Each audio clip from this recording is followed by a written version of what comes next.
Best part is you can hear the jumping on the bed in the openers.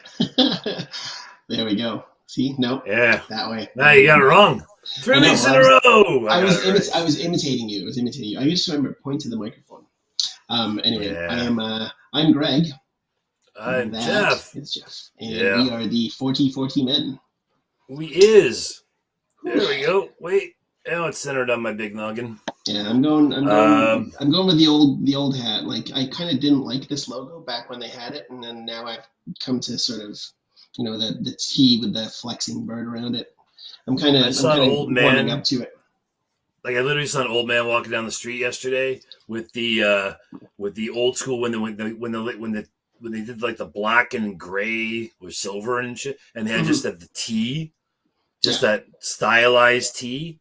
Yeah. He had one of those hats on. And Yeah, I didn't mind those. I'm like, nah, I think it looked like crap. I didn't mind them as much as I didn't mind the uniform. Like I didn't like the uniform at all because we were the Blue Jays and they wanted to go Jays. But the hat at least looked kind of cool. The angry Jaybird logo that they had for that, I like that. I like that logo. That was actually kind of cool. Yeah, I mean, I think in the 90s, everybody went through that black phase. It's like, I found it really funny that the White Sox, like, for a while, they just wore black all the time. It's like, that was their thing. Like, even though they were the White Sox, they had black uniforms, but they still had the White Sox. Yep. So it made sense. Let's represent some more Canada, people. Here's my curling mug. Woohoo! And mine is Hard! Mine's GMC. I'm pretty sure that's international, not just Canada. So probably. Free plug for GMC. It is, yeah.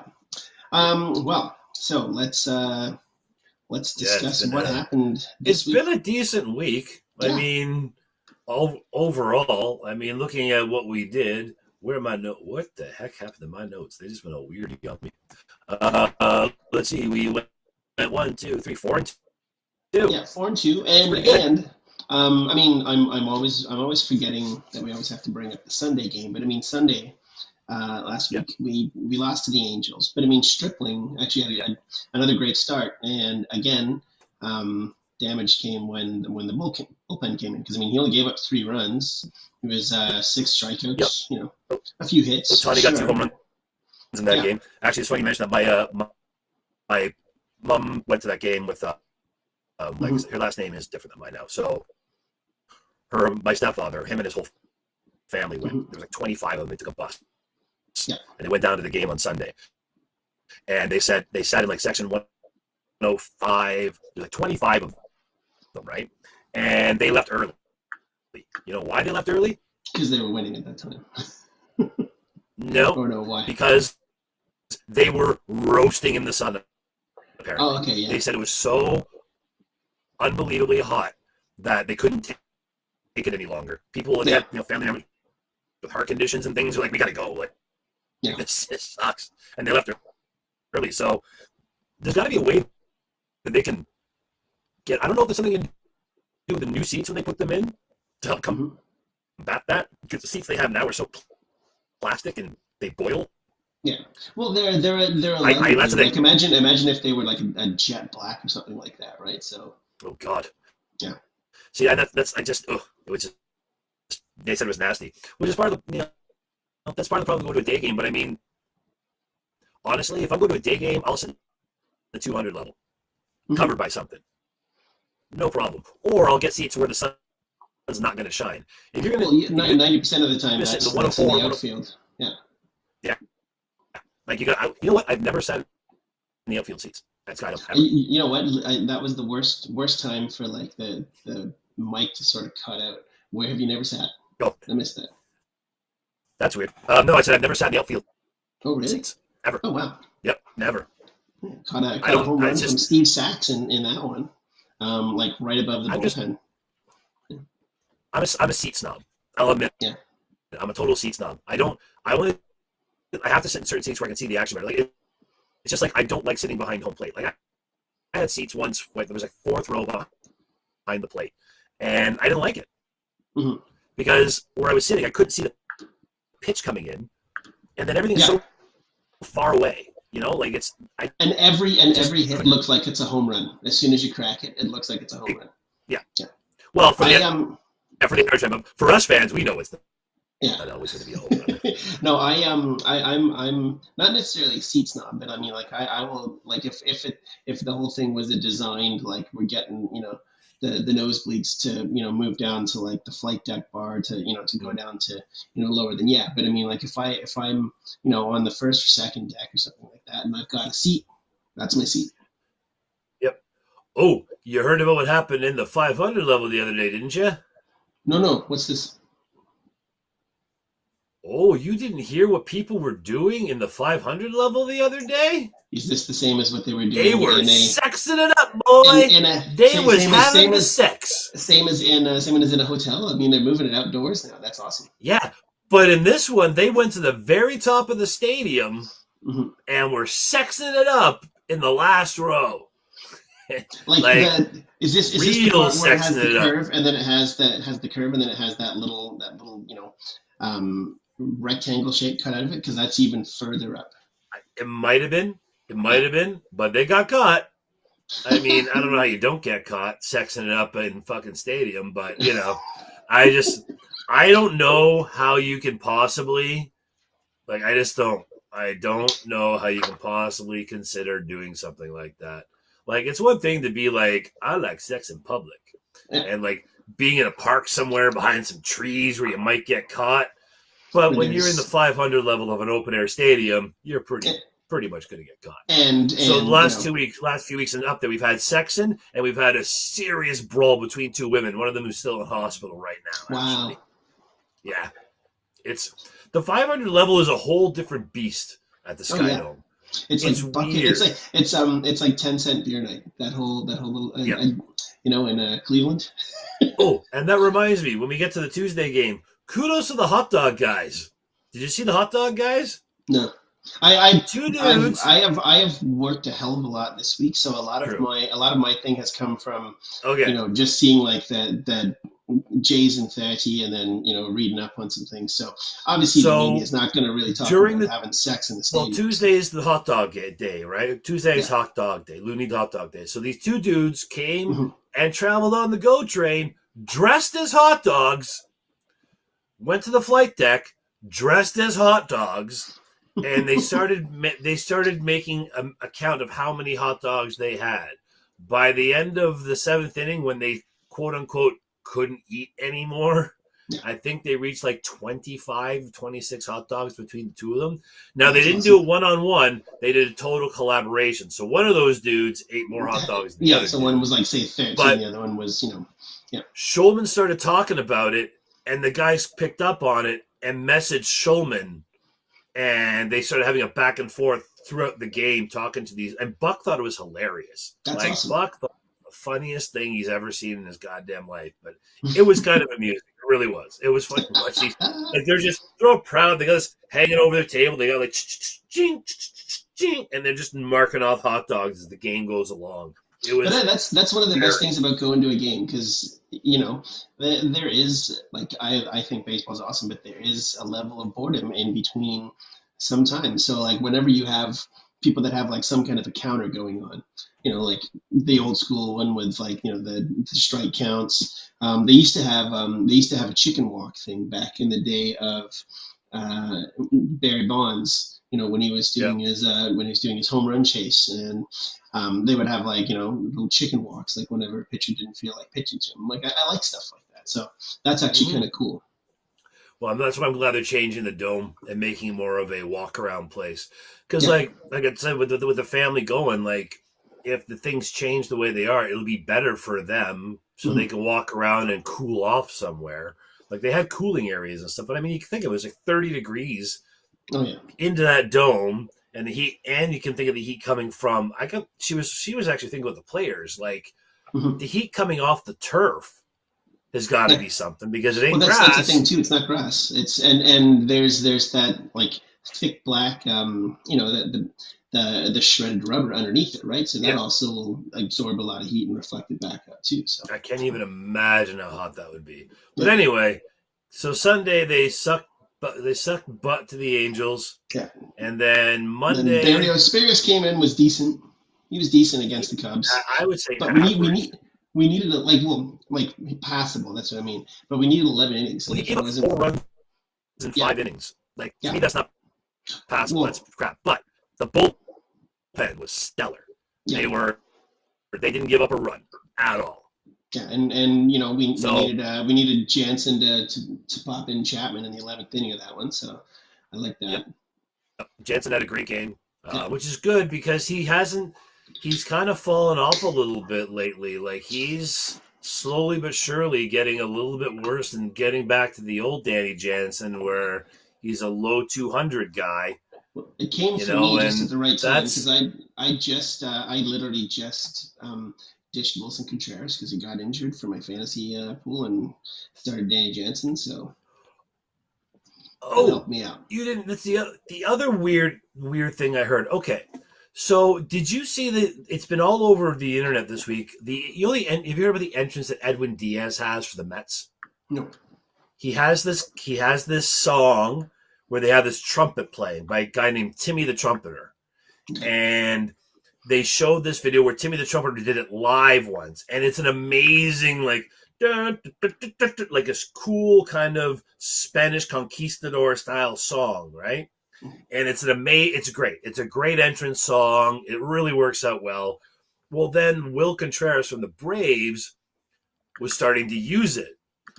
The guy who wrote the song said that he's not allowed to use it. He's only giving the rights to to the Edwin trumpet player. Diaz. Oh yeah, Yeah, they actually. So they had to They sent literally a cease and desist letter to the Braves to stop Will Contreras from doing that, from using the song, because they're like, that's no, no, awesome. no, this is Edwin's song. It's Yeah, all about Edwin, and it is. When you get a chance to watch it, look up the Timmy the Trumpeter, Edwin Diaz. Look it up on YouTube, and it's just this huge buildup. It's like the Romano entrance, right? yeah. But better. The song is amazing, and it gets you all like pumped up and stuff. It's really, really well done. I remember a couple of years ago. I think it was like 4 years ago or whatever, and I think it was Jake Lamb who they did it to, but uh, with the Diamondbacks, and they they were messing with his head because like they were already way out of it, and they played "It's Raining Men" as his as his Yeah. walk up song, and he hit a homer, so he kept it for like 2 weeks. There's a lot of I people who love are stuff really like against that. these songs. I don't know why people don't like walk up songs. Like, so Yeah, what? It's fun. yeah, Like these old school baseball people who, if technology enters things or the walk up songs are taking a little longer than usual, they get their panties all bunched up and they can't stand it. It's like progress.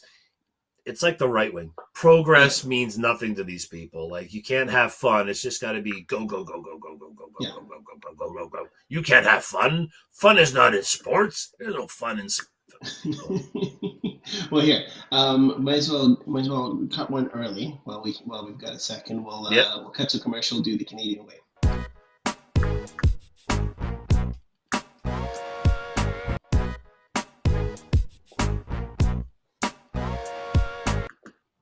Hello, folks. The fast fashion industry makes up 10% of CO2 emissions and pollutes and dries up water resources all over the world. 85% of all textiles end up in a dump each year. Do you want to change those stats and look good while doing it? Then shop the Canadian Way. Clothing created by the Canadian Way is made from repurposed, recycled, and/or biodegradable materials, manufactured in CO2 neutral sites and by workers who are paid a proper wage, and all within this great country of ours, Canada. Canada. Woo! I didn't mean the thumbs down. I meant the point down. That's what I was trying to do. So if you're tired of contributing to the endless supply of garbage produced by humanity, then shop the Canadian Way starting fall 2022. Visit thecanadianway.ca. Here, we'll just cut back to us. Boom, Sure. boom. Yeah, there we go. Because we got a few So things I that we just want to get noticed to. one of the new giveaways. I guess they're having Marvel Superhero Day. They're giving away like a Spider-Man figurine. Oh, cool. Yeah, it's not baseball.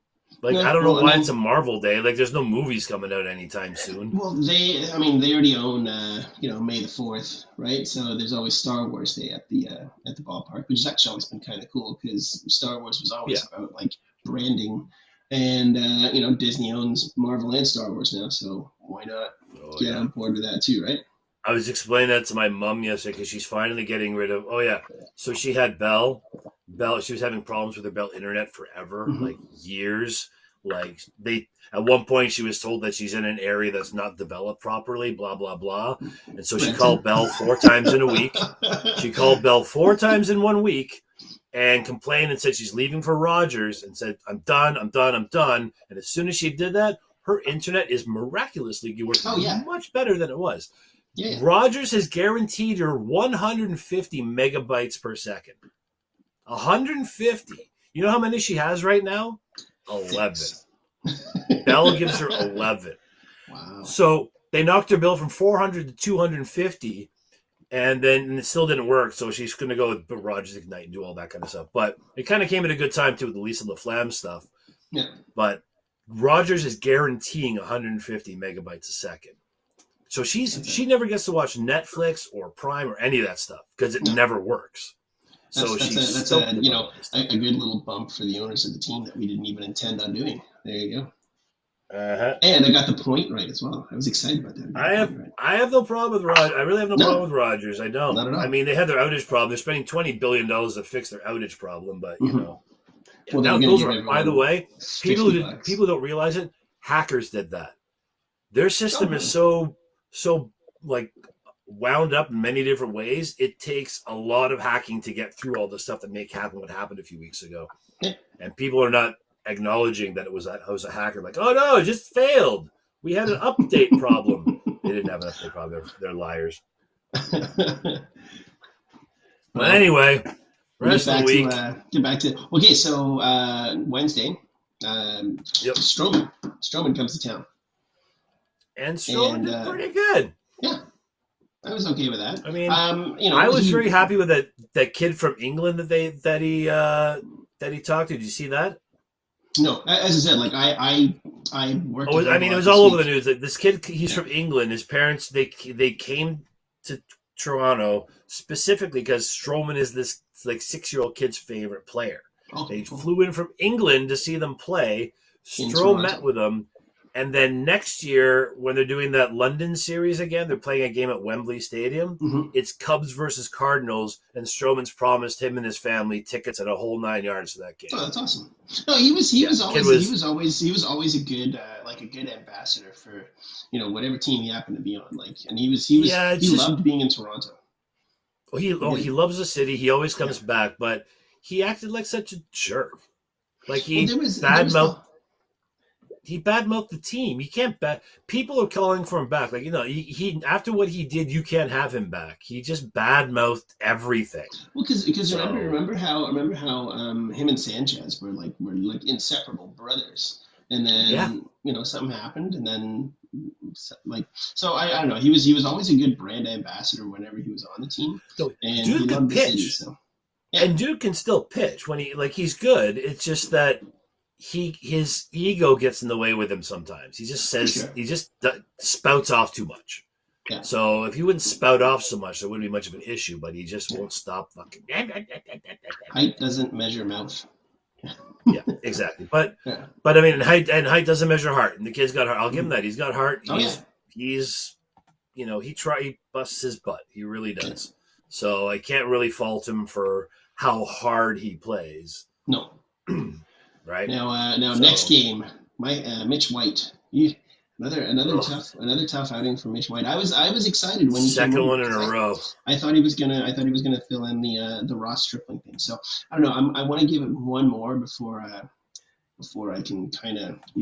He's had 2 games in a row. He's given up minimum 6. I mean, he was 7 in the first game and 6 in the second game. Yeah. So, excuse me. I'm not sold on. I mean, I'll give him. We got to give him length because we don't have any other choice. Yeah, and I mean, it was good that we decided on Saturday to do the committee pitching, go through the bullpen and then give everyone sort of that extra day off. But I think I think he'll actually benefit from that too. But then we go into the Pirate series, and we should beat the Pirates. We should beat the Cubs for starters, but we should beat the Pirates. And we are beating. Manoah Shaw, killing it again on Friday. Like he always does. Again, pissed off that he's getting taken out of the game, and that's fine. I want him to be pissed off. This will roll over to something I think I don't remember. I didn't talk about this with you. No. So one thing to actually mention just before we did that Cubs series. This is actually the Jays got out hit by the Cubs, and the offense is supposed to be like the big powerhouse of the team, right? And so we got out hit. So then now we move into the Pirates and Manoah. Manoah's back on track. So 7.1 now the innings, problem. 6 Ks, and Bo again. Bo was good that time too. Bo has been hitting the last couple weeks, which is great. Yeah. So this Manoah thing caused a bit of a thing online again. I'll mention it now because we're talking about the Manoah game. So this spurred this moron. Here, hold on. Let's get this. Let's do this properly.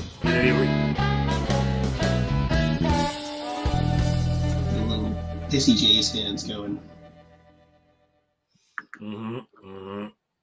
Okay.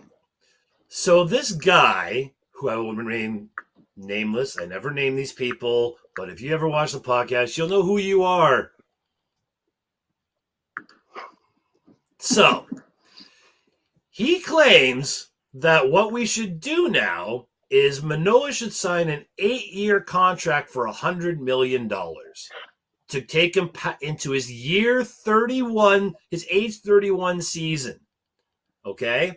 That's $12 or $13 million a year for 8 years. Now, are you stupid? You're stupid.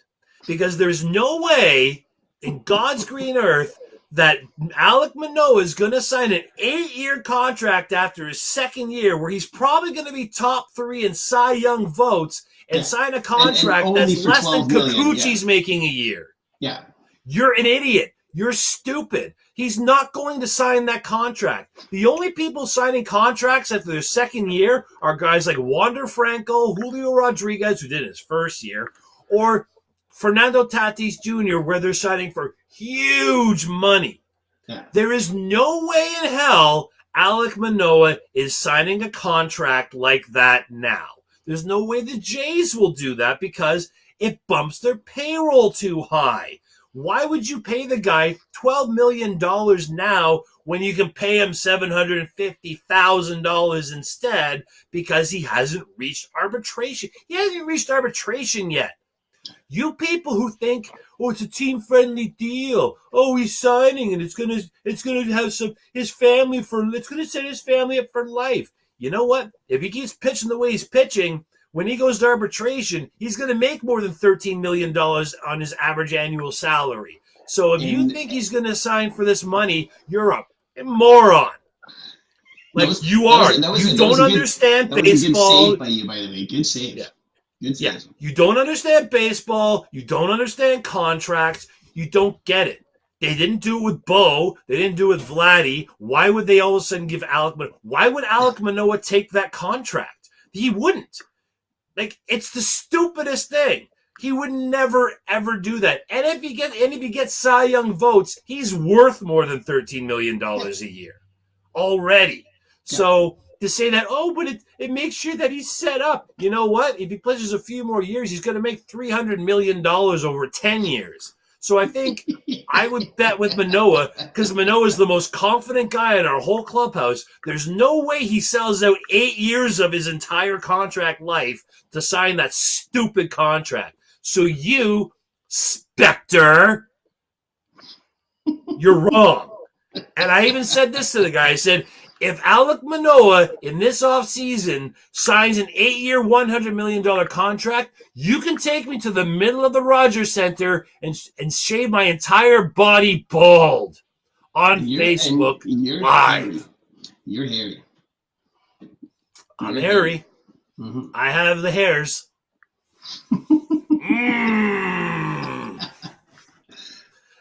I will. You can shave my body completely.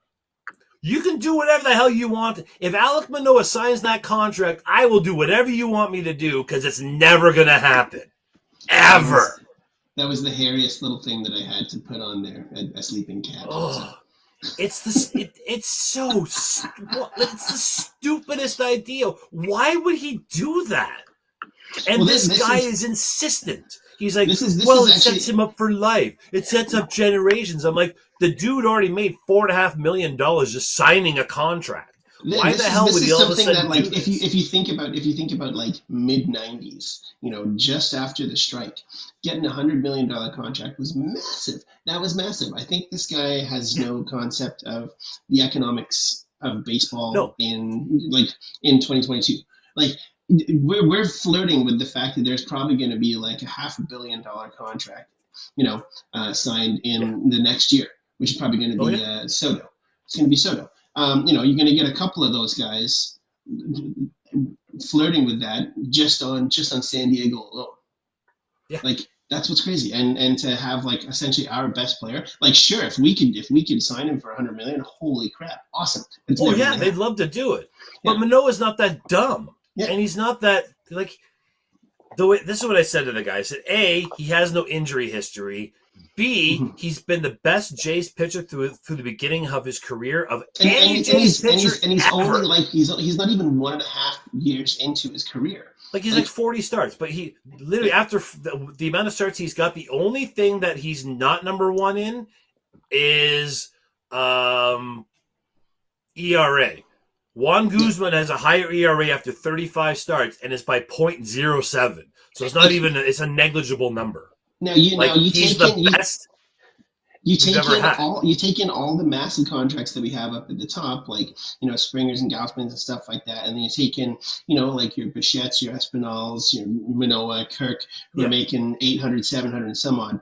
The average contract for the Jays is 2 years, $20.3 million.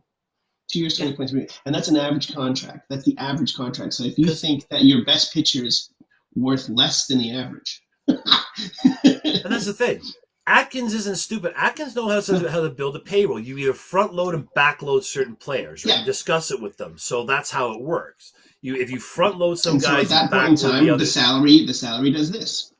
Exactly. And then with the guys who you can control for 6 years, you don't pay them the large money yet. Like, you know what?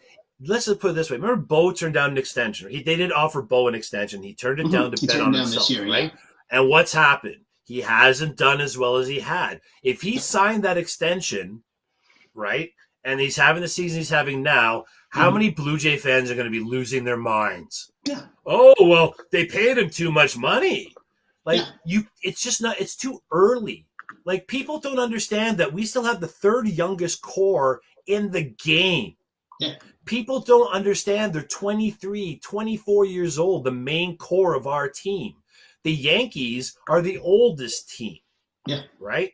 Ooh. So you got to understand that experience does kind of matter. Like, not for everybody. Like, if you've got a veteran team, but you got one or two rookies, maybe the expectation is different. But if your whole team is under like 25 years old, except for a couple veterans, you got to let them grow. Yeah. Bo's 24 years old. Like, to expect him to be a top-notch shortstop is a goof. I'm sorry, it's never going to happen. You got Bo 24, Manoah's 24, and you want to Kirk's 23. Kirk's 23. Espinal, who is a rookie, Vladdy's 23. Espinal's 27, but he's kind of a rookie. Like, that's you got to factor that in. Lourdes is 27. Yeah, Lourdes is 27, and Lourdes has like been on the team for 4 years. Yeah, because he's a Cuban who signed a contract. How the Cuban contracts work. And even in the Pet, you got Zach Pop, who's young. Romano's young. He's 25. Romano's 29. Yeah. Like, Zulueta's going to come up who's young. Barrios is 28. And Barrios is coming over with a pretty fat contract. So. And the guy was saying, well, Barrios did the same thing. I'm like, well, Barrios signed his contract after being in the league for 7 years. Yeah. Like, it's not the same thing. I don't know how these people can compare apples to gorillas. I don't get it. Oh god! Time for a Okay, commercial. time for commercial. I like this one. All right, let's bust over to a commercial. Boom, boom, boom. Hold on. I got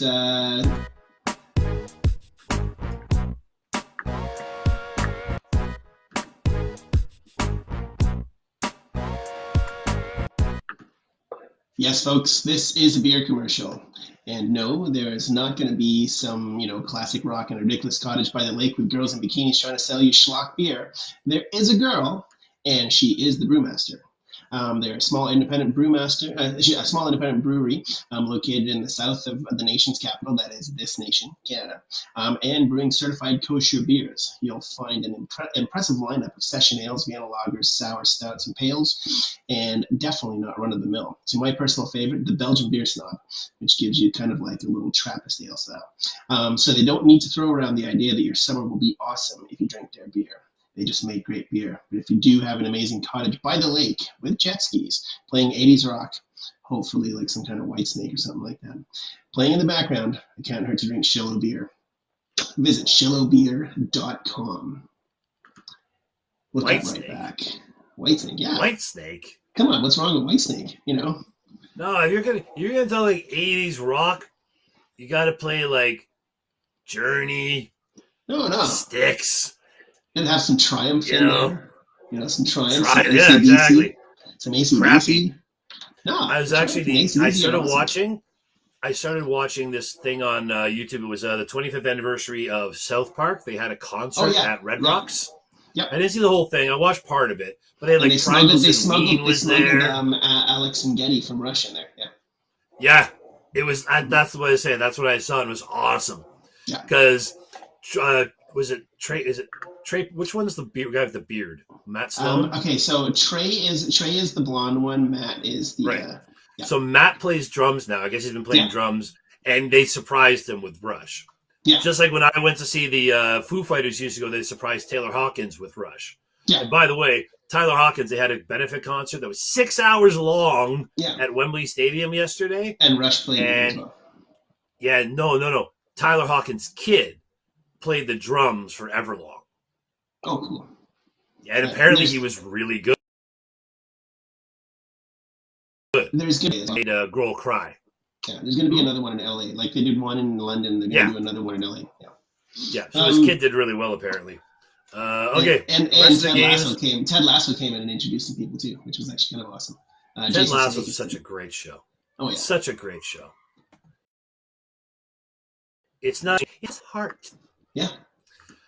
Okay, right, so we talked about the Pirates games. We did 4-0 on yesterday on Saturday. Again, Bo was another hero, drove in the runs. Yep. And again, our bullpen kicked ass. It was a bullpen game. And this is the other thing. Ranty a bit. Kikuchi did all right. He got 7 outs. 5 by strikes. Yeah, more. He did the brunt of the work. He did the brunt of the work. He got 5 strikeouts. 1 run, one walk, and pitched 2.5 innings. Yeah. And there was a moron who called him out online. He's like, "Yeah, but it's Kikuchi. Of course, the only guy to give up a run would be Kikuchi." Really? He was the one that pitched the most out of all of them. Yeah. So he got the most outs. Like. Yeah. Crap, I'm like, you can crap on a guy when he's doing crappy, but you know what? If he does all right, give the guy some props. What is it with these fans who have to crap all over people just for the sake of crapping on people? Another good save. I swear a lot. I was at my parents yesterday, and we were discussing politics, and man, the F-bombs were flying out of my mouth. I'm shocked. I don't believe it. Hey, I have no problem. Like, as long as you're swearing in a way that's constructive, I don't have a problem with it. You're just swearing for the sake of swearing. They actually say intelligent people swear the most. The most intelligent people swear the most. So for me, I must be freaking Mensa. So So to bust out that game again, Bo 3 RBIs, 2 hits as well. Mm-hmm. So and for the whole week, like last week, because we were going to touch upon Bo's sort of resurgence as well, Yep, and he's still that was resurging. another game like the last 2 games for sure. So Now people are still up on his defense because his throws are still off. Like I'm the same. I still think Bo should be a second baseman. I just do. I think Espinal should be the shortstop. I just think do. think of what we used to say when Lourdes was playing in the midfield. Yeah. Like anywhere short or second, and his throws were always wild. We put him in the outfield, and then all of a sudden, Well, here's my thing. cannon of an arm actually came in handy, right? So. But here's the thing. Bo's got great range. Oh, he's not an outfielder. He just needs to be put in the right spot. No. What I'm saying, he's got great range, right? And Vladdy, they actually did a survey of all the coaches and managers, and they have called Vladdy the best defensive first baseman in the American League on this informal poll of managers, players, and coaches. I was going to say that's crazy because you got a Paul Goldschmidt playing over there, but in American League. No, I'm talking like I guess AL or whatever, right? Yeah, okay. But Bo can cover more ground. Like Vlad doesn't have great range. Mm-hmm. He's got good hands, right? Yeah. Bo at second can cover that range, and he doesn't have to throw as far. Like I do think he is built to be a second baseman. I don't think they're going to put him there because he's going to get butt hurt by it. But if he's not going to build his arm strength up, because like there was a throw I was watching. He did a Tony Fernandez off balance throw, right? Yeah. Now if Tony Fernandez makes that throw, it's right here. Perfect. Yeah. When Bo makes that throw, it's in the grass, and Vladdy's reaching for it. And Tony had that flick that he could always do, like that off balance flick, and it wasn't even like a full arm motion, but it would still beam it over. Like it was. But Fernandez had arm strength. Bo doesn't have the arm strength. I mean, he might still get it, but I don't know how long you go with him. He leads in errors for the American League again at shortstop, like he did last year. Like it's not fielding, it's his throwing. And then we talked about this, it's his fucking throwing. He needs to move his way around. I didn't say it. You did. That's enough. It picks up. I gotta go back and edit it. It's okay. It's only two with the possibility of 5. You've saved 3. So that's nice. All right. So anyway, it's I think Bo gets. He should be given more credit for the hitting and just forget about his defense for now. It's good enough. And I actually think that if we're giving out props for the week, like I mentioned from the bench, Bo I think is our guy. 350 average. He's got 5 RBIs. One of those is a homer. He's got a stolen base, no strikeouts as well, and that's actually pretty killer. No strikeouts. The one thing with him is you've got to let him be aggressive. What he was doing was he was starting to take pitches and getting down 0-2 right away because he was trying to be a team player and have the pitcher throw as many pitches as possible. That's not his game. He did take a couple of walks. And actually, another one to sort of pop up on that when we were discussing him, was it last week or the week before, about how he's kind of tanked and had a ton of strikeouts, was Teoscar. Teoscar this week, homer, 313 average, still 5 strikeouts. But that was going on for like that 2-week span where he had 22. Yeah. So like it's come down. Anybody who thinks a player's not trying or not trying hard enough is an idiot. Just because a guy isn't doing well doesn't mean he's not trying. Yeah. Like people don't understand. People are now freaking out that George Springer's got 0 for 18. Well, did they forget before that he was hitting like 600? Last week he was 13 for 17. Exactly.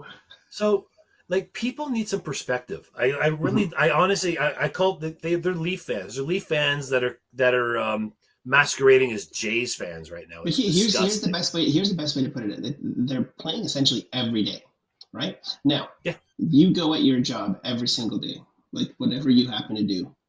There's some days where you might suck, like, and then other days where you're nailing it. Exactly. Right. It's exactly the same thing. Their job is a little different. Their job is, I think, a little more fun.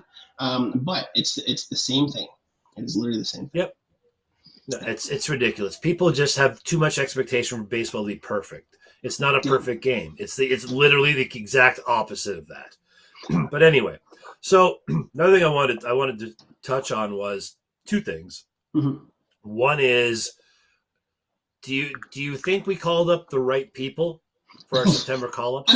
I mean, I think the call-ups were pointless, to be honest with you. Like, I mean, Zimmer will come in and and play some defense, go for a little lap around the bases or something like that. That's it. And He that's ain't it. hitting nothing. And we didn't really have pitchers to bring up. Like, so we brought up Casey Lawrence, whose major league ERA is 8.05.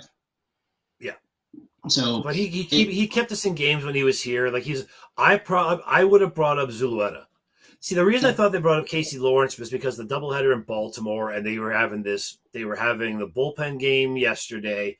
I really think I thought he was going to be part of that, but he didn't pitch at all in the bullpen game. And the reason they did the bullpen game was to push the starters back so you could have two, like I think it's Barrios and Gosman go in the doubleheader agagot Baltimore on Monday. Well, that's why they set it up this way. It's Gosman, Barrios, White, and Manoah. That's who. So you're gonna have Gosman and Barrios. So that's in the doubleheader, and then which is what you want instead of the last doubleheader where we had like Gosman got knocked out in the first inning, and then they had like everybody. Yeah, and it just didn't work. I think I even pitched a half an inning in that one. Like, it was bad. I think, but because they did it like this and they didn't, I think Lawrence will end up getting sent back down, and I think they're going to call up Pop. I think that's what they'll do. That's why I would have done that myself. But I mean, like, with the exception of him, there's not a lot in terms of that are ready to come up right now. Like, a lot of the guys that have taken a little step up into the bigs have gone right back down. And that's well, I heard an interview with Anthony Bass, and Anthony Bass says that Zach Pop has a filthy, filthy, filthy sinker, like a 98-mile-an-hour sinker. Zach Pop is going to be a big. We got him under control till 2027. He's going to be a big part of this pen. I was surprised he got sent down, to be honest with you.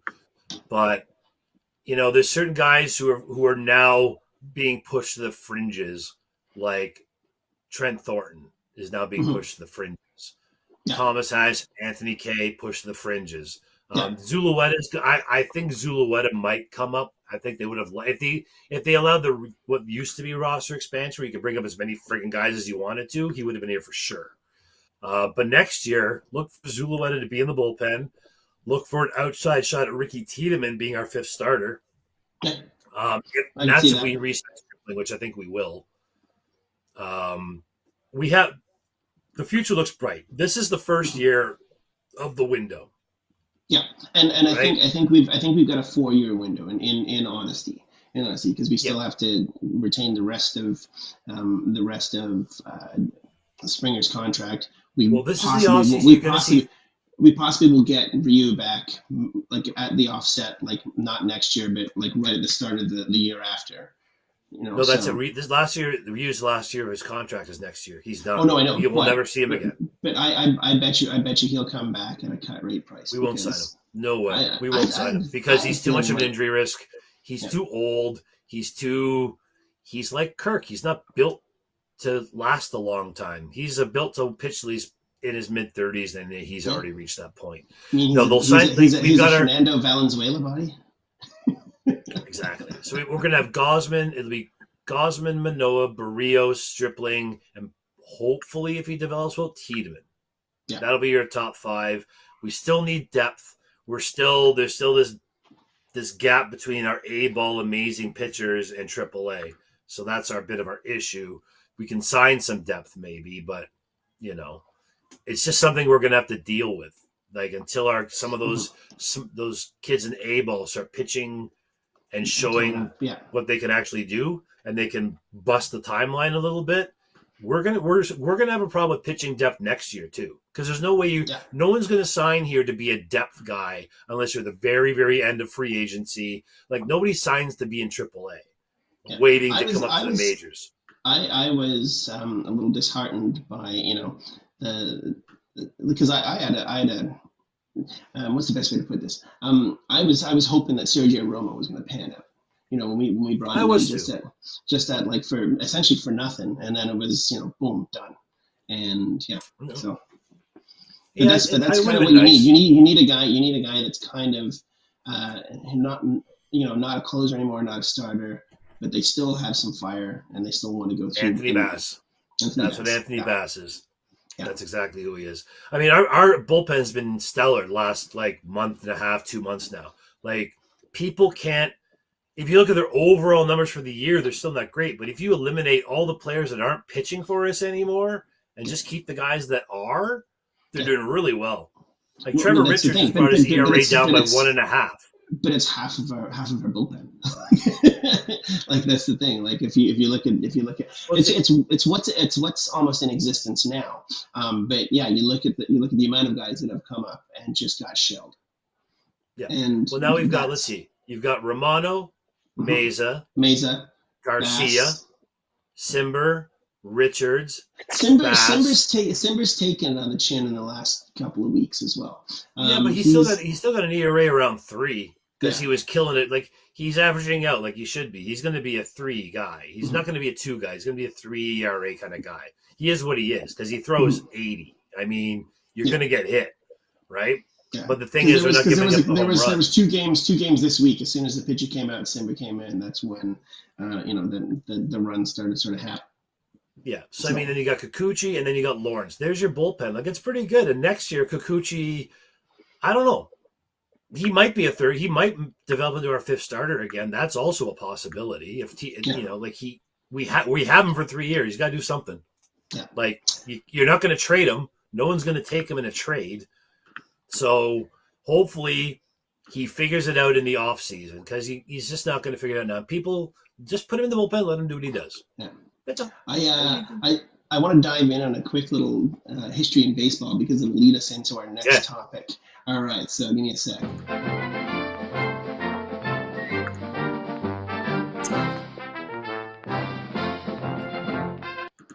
That was a good time to pick the teeth. That was nice. Okay, so on September 4th, 1993, Jim Abbott pitched the Yankees' first no-hitter in 10 years, 4-0 over Cleveland. 1995, Robin Ventura hits 2 grand slams in 1 game over Texas. Robin Ventura, everyone's favorite. And in 1998... Yeah, Nolan Ryan's favorite guy, Robin Ventura. Yeah. Nolan Ryan kicked his ass. In 1998, on this date, the Yankees reached 100 wins, and it was the earliest for a team to reach it in MLB history. Remember at the start of the season when everyone said the Yankees are going to shatter that? And August 17th, the Yankees were at 73 wins. They are at 79 now. I just thought that was ironic. The biggest gap was they had a 15.5 game lead. It's now down to 4. 4 with Tampa, 6 for us. Yeah, because Tampa and Seattle kicked their ass. Tampa and Seattle have gone 8-2 in their last 10. Baltimore has come up as well. Baltimore is literally right behind us in terms of the wild card. 21-9 in the last month. 21-9. They beat the Yankees 9-0. And then they beat them 2-1. The only one run they got, what was it? Judge's 50. Aaron Judge. Well, that's okay. So that's what I want to say because like one of the reasons like why are the Yankees failing? Okay, so they got a ton of injuries because Stanton's on the DL. Yeah, they got a ton of injuries, and a lot of their guys can't hit. Their pitchers now. Nestor Cortez is now on the disabled list.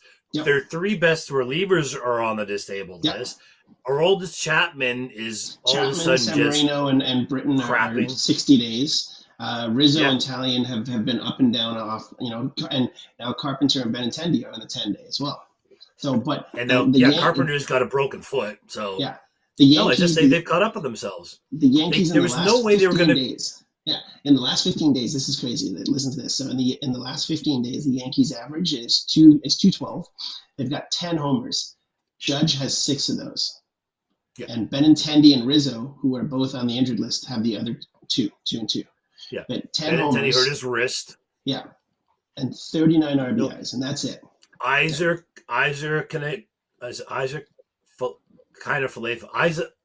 Falefa, their shortstop, ain't hitting. Donaldson's not hitting. Nope. LeMahieu's not hitting. Hicks never hits. Why the hell they signed Aaron Hicks to a contract extension is beyond me, but whatever. I love the fact that Joey Gallo's hitting again after leaving them. You know why? Because he grew a goddamn beard. Their whole facial hair policy is the dumbest thing I've ever heard. I'm I still sorry, don't it's get that. stupid. I still don't get It's that. dumb. Yeah. It's a Steinbrenner thing. Why they kept a Steinbrenner thing, I have no bloody idea. It's ridiculous. Yeah. But no, that's the thing. Like they were 3/4 of the season they were killing it, but it's law of averages, man. Like it's not going to be 110. They were never a 110 win team. Nobody ever saw them as that, and that's why. There's a reason why they were not picked to win the East. I mean, we were, but it's still possible. There's still 30 games. But yeah, we can still take. I mean, I think at this point Tampa's probably going to take it again, which is annoying as hell. In May, if you were to look at what the Yankees had done at that point in time, you would have seen them as a 100-win team. Like, it's no, I thought it was a 100-win team up until the end of July, and then August they've crapped the bed. They've been like the worst team in baseball practically. Yeah. And that's just the way we went there. Took 3 out of 4. Tampa has taken 8 from them. 8. Our big thing now coming up is we've got Baltimore, and we got to take like a lot of Baltimore games. We got to take all that, because Baltimore is 1 game behind us. 1 game behind us in the wild card. 1 game behind us essentially in the division. I thought it was 1.5. Is it 1? Well, like 1. Yeah. Like I'm saying 1. Because we have a game in hand. Yeah. So it's. So I think the Yankees are. I think they're done. I think they're getting in their own heads now, and 2 things are going to happen. One, in the offseason, the Yankees are going to make some massive trades and get rid of some dudes. Second, the Jays are going to do the same thing because no matter how far they go, they can't afford everybody. No. They just can't. So I think, this is just my prediction, my thought process, is they're going to trade or try to trade Teo, Bo, and Kirk. Yeah. Now, everybody thinks Kirk's going to stay. Everybody's like, oh, Kirk. He can't play. Like, you're basically giving the DA spot to Kirk 4 to 5 days a week, which goes against what we want to do with it. Yeah. We're supposed to rest players through it. And we can't. Like George Springer, like you just can't do it. So it's going to be Moreno and Jansen. That's how it should be. Kirk, if you get Kirk, Teo, and Bo in a trade, that'll get you a lot. That can get us like a left-handed power hitting, outfielder. It could get us a killer starter. Yeah. Like it could get anything. Yeah. And I think I would love to see it. I would love to see an Ian Happ. I really would. Somebody like that, a left-hander. I randomly was gonna look up his stats against us, like the games that he played against us, and he actually wasn't. Yeah. So I decided. But his overall stats are, and he's been a great player for a while now. It's just I can't think of a lot of other left-handed hitting outfielders who are available who can play center because they have to be able to play center because George is going to start playing right, which is weird because Teoscar, for the first time in his career, played left field last night. Yeah. Which was weird. That's where I thought he should have been the whole time. But, I mean, because Lourdes had a better arm. I thought they should have been switched the entire time. Lourdes has a right fielder's arm. Yeah. But Teoscar's arm's pretty good, too. He's got 9 assists. You have to think of, the Jays alumni that have played right field. They've all had some of the best arms in the game. Batista. Jesse Barfield is considered the second best defensive right fielder in the history of baseball. Yeah. By defensive metrics. Barfield, Bautista. Cannon. Like it's insane. Yeah. No, we've had some pretty good. Sean Green was our right fielder for a while. Yeah. He was pretty damn good. Well, he juiced. Obviously that came out. I don't think Sean Green juiced. There was a lot of speculation that he juiced because he didn't get that big though. Like juicers get big. He was a skinny dude. He was a I'm trying to think. Like he went to the Dodgers afterwards. Went to the Dodgers and was wrestling with like a 40-40, literally a 40-40 kind of thing, for a few years as well. But they were saying that people were thinking that he juiced, and it was coming off of the fact that the Jays at that point in time had a lot of guys, in our past around the Roger Clemens era that had a little substance abuse problem. Well, Roger's substance abuse problem started in Toronto. Yeah, that's literally what it was. So he was tied to it, right? So I mean, usually whenever people start talking about that in If baseball, I a was lot of going to times, tie a lot something, I of would have times tied they're a lot. Delgado Yeah, because a lot of Delgado was times. big and But burly. but Out of the Delgado, two of like them, that's the thing is I don't think Delgado's Delgado number. did. I'm just saying, No, if you're going to say which guy is on roids, I would have said Delgado before I would have said Green. but that's the thing is Delgado's numbers went up, and then went down like logically. Like it wasn't like all of a sudden one massive steep and then Yeah. a big drop off. Like they went up, they stayed up, and then they went down. It's kind of like Fred McGriff. I always feel terrible for Fred McGriff. Fred McGriff ended his career with 493 homers, Yeah. seven short of If the 500. if the 94 season had played out fully, he would have had 500 Yeah, home runs. yeah, He would have. It gets yeah. guaranteed for sure. Yeah. And his But numbers anyway, his numbers declined, like naturally, yeah. So No, and that's the thing. Like I honestly, the counting stats, it shouldn't be like how many did he get. It should be more of like his overall stats and how he did overall, like his OPS and yeah. things like that. That should. I think people are starting to realize that, and the new baseball writers are starting to realize that. Like I actually started watching that Dave Steve documentary again to show my parents because we were talking about Dave Steve. I still have Captain to watch Ahab, the Dave Steve story by Dorktown. I swear to God, 4-part, 3-hour documentary that will convince you that Dave Steve should be a Hall of Famer and was the best pitcher of the 1980s. I'm already convinced, and that's. Oh, their arguments for it pretty good, and the way they build, like it's good. It really is. But the way things are going now, Alek Manoah is going to be our best guy. The reason, okay. Do you think the guy, when we talk about that contract thing, the other thing the guy said is I mentioned that he has no injury history, and the guy said, so injury history doesn't mean anything. I'm like, yeah, it does. Mm-hmm. Like if a guy's injury prone and he's early, he ain't gonna get that bigger contract because he's gonna be afraid of him getting hurt. The thing about Manoah is built like Roger Clemens. Roger Clemens never got hurt, and Manoah is built 6'6", 285. Mm-hmm. He's built to last. He's built to be a workhorse pitcher, and that's what he's doing. And to think he's going to if you think he's going to regress, that's one thing. Maybe you think he might regress. I don't think he's going to regress. He's too young to regress. Like he's not even in his peak yet. Because the only reason that guy will put out that 8-year, $100 million contract idea is if he thinks that Manoah is going to start sucking. So sign it now while you can, because he's probably going to get worse. That's how. That's the only reason you. So then we're tied with $100 million to a player who's going to suck, and I don't get that. I don't get exactly. It's just people need to start using their goddamn brains. Like seriously, they need to use your goddamn brain. Think critically and logically. Like, don't be an emotional tit. Like, just don't. I'm so sick and tired of these Toronto fans. Like, they win, and people still find a reason to complain about it. You know what? When somebody complains, I just wrote down, we won. I did see that, but blah, blah, blah, blah. We won. There's no perfect way to win. There's no perfect way. There's no ideal way to win. If you win, you win. A win when you win 15-0 or 9-7 is the same goddamn thing the next day. Yeah. You just take it day by day. These people don't get baseball. They don't understand it. So if you're a Toronto fan, and you know who I am, because I make myself known on these groups, you don't know crap. You don't know anything. Learn something from people like us who understand what's going on. Don't just it's the accountability thing. Nobody's accountable for themselves, and nobody's willing to make a mistake and say that they're right, that they were wrong. And that's we got a minute 15, so we gotta kind of wrap this up. In terms of accountability, we don't need to be accountable to the time.